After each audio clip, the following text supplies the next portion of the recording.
Hi, my name is Jonathan Hicks. I'm back at the Dice Cup, and this evening I'm joined by Andy. Mark. and we've just finished playing Arkham Horror. Now this is the third edition, I think, now of Arkham Horror, and they've improved it and streamlined it to a certain extent, but essentially it's a cooperative adventure game. So you can see we've got a few characters here, and we're sort of running around in the small town of Arkham. You can see each of these places represent locations. We've got the River Docks, the TikTok Club, the Unvisited Isle, and you kind of travel around trying to accomplish different objectives, really. So I'll just go over the character cards. In this case, I was Dexter Drake, so there's a number of stats on the card. So you have health and sanity, which is very important. You have a kind of special ability. In this case, I was able to re-roll dice on a certain kind of test, but you're going to spend a lot of time in the game doing tests for these different stats. So you can see you've got law, influence, observation.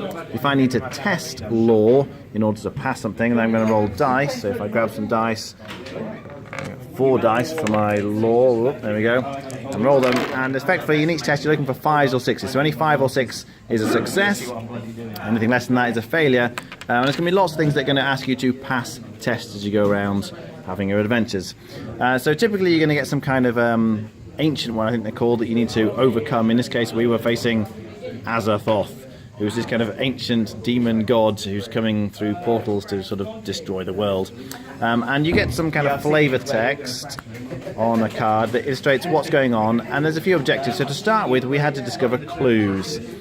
These clue tokens would pop up in different areas, and you would go to those areas to try and do a number of different things. There's a bunch of different actions you can do on your turn. Everyone gets 2 actions each turn. So you can move, you just move 2 spaces. You can try and get a bit of cash. You can ward off to get rid of the doom tokens. So that's kind of an action where you'd use your law again, you're doing the test. You can try and remove the doom tokens. And that's an interesting pandemic-style mechanic. More of these dooms are going to keep appearing in various places around the board. You kind of draw cards off this deck. And then every now and then, all the cards are being drawn off, kind of get shuffled and put back on, which means the same areas from before are going to end up with more and more doom on them. And if the doom gets past a certain point, you get this anomaly popping up, which means you can no longer pick up the clues, and it also means that doom is going to start stacking up on the old one, which means he's closer and closer to appearing in the world and causing lots of problems. Other kinds of things you can do are attack monsters. So monsters will appear in various locations, they kind of spawn, and when they move onto somebody's space, they engage them, and you're going to find they have a certain health, they're going to do a certain amount of damage, which might be kind of sanity damage if you like, and they might have a special ability, but you kind of fight the monster, and you're going to be rolling typically your strength. And again, you're just doing a test in the normal way. 5s and 6s will give you successes. You can try and evade the monsters if you think they're too tough for you.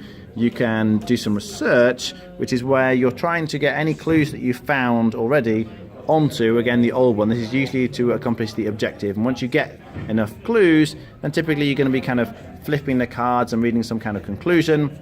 And then there's a whole deck of these cards. You're going to get more of these cards that come out. And there's a little story that you're kind of working through. So in this particular scenario, as I say, we're trying to find clues. And then there was some kind of portal somewhere we were looking for, and so we were running around trying to do that while trying to kill or avoid the monsters the whole time.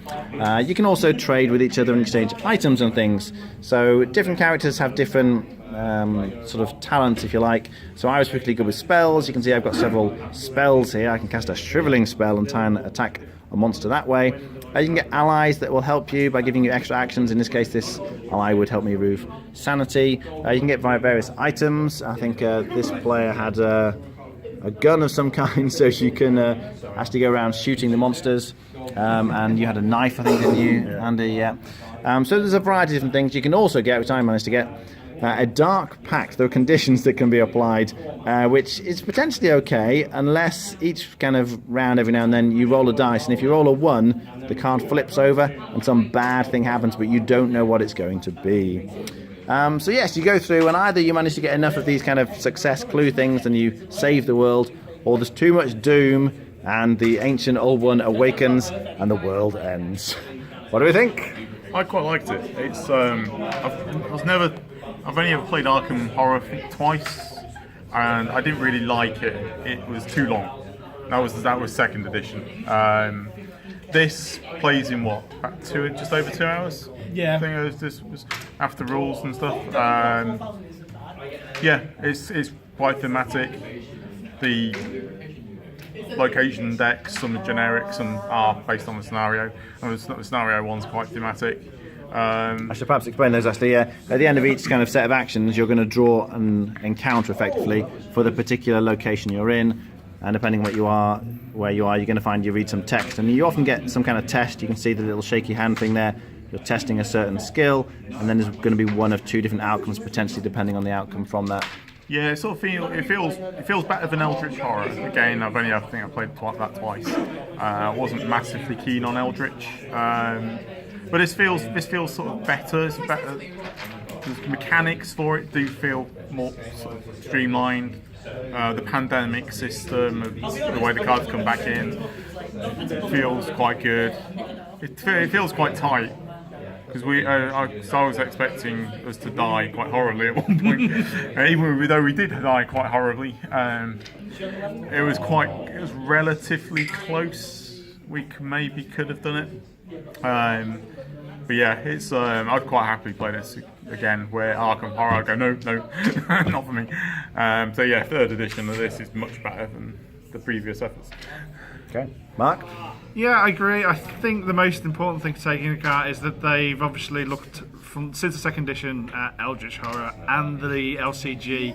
There are things that it's grabbed from both of those, and they have definitely tried to just speed up a bit. I mean, as Andy said, it still took 2.5 hours. Though it was our first run through, so we probably spent a good 20 odd minutes at various points just checking the odd roll here and there. I'd expect. So I think a normal of the base game, you probably get doing 2 hours between 4, which is, I think, the first time that most people would call that acceptable. I mean, the 2nd edition I've played for longer than 4 hours, and Eldritch Horror can go on sometimes as well. As a game standalone, I enjoy it. It feels a bit more like actually it's saying pandemic, but with the theme going on. And obviously it's still random stuff, but it does capture the theme very well. The narrative's quite good. Obviously the decks need thickening up because it's the first version. They want you to get the next expansion to get more cards for each of the locations, which you are going to want in probably within a few months because you will have seen all the content. But there is good variation between the different guards. We get a whole section of stuff, so it does at least have different things to do, which is better than obviously like the normal 2nd edition base game where you just essentially have one scenario. Well, you have different gods, but it didn't make a huge difference. As a comparison to Eldritch Horror and 2nd edition and to the LC Lesser Extent, it's most like Eldritch Horror because just the way it plays out. But I do much prefer the low key level, like the low down level of Arkham rather than the world. It just makes this for a stronger narrative. So if I was going to choose between this Eldritch Horror or the 2nd edition, I would choose this because not only have they've got the scenario I most prefer, it's also just that a little bit tighter, a little bit shorter, and just a little bit more approachable. So it's my favourite set.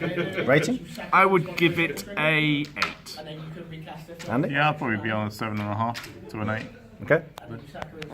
Yeah, I really like Arkham Horror 2nd edition, which I own and I've played quite a lot. But it is just really long, and it's very difficult to play with other people because it's just so long. And the more people you include, the longer it gets potentially. So that's a bit of an issue. When Eldritch Horror came out, I was like, oh, a sort of streamlined version. This is going to be good. But because it went to the whole world thing rather than just focusing on Arkham, it lost some of the theme somehow. A lot of the encounters felt a bit random.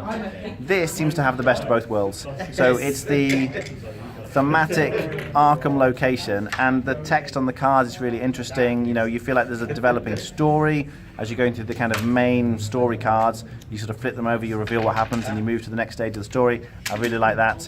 It is more streamlined, it's shorter, it gives you the same feel though as the original Arkham, I think, without all of the downtime and the incredibly long play length. So I think it's fantastic. I'd be on an 8.5 out of 10. Alright, thanks very much for watching. That was Arkham Horror, 3rd edition.